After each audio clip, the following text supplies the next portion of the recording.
People often wonder, can I occasionally go have some gluten? Could I occasionally, go to McDonald's and have a bad meal? What if I do this 80% of the time?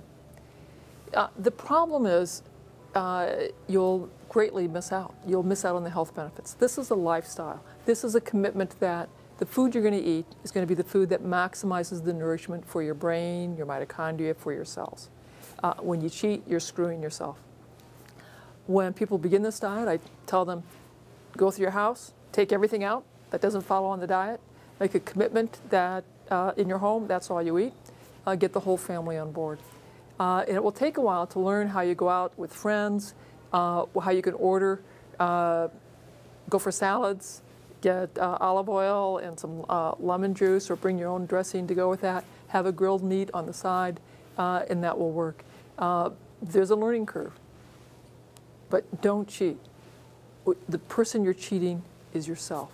And if you do this halfway, if you do this 50% of the time, you do it 80% of the time, and you'll say, it did not do anything for me, that's because you didn't do it. You have to do it the whole way to get the full benefit.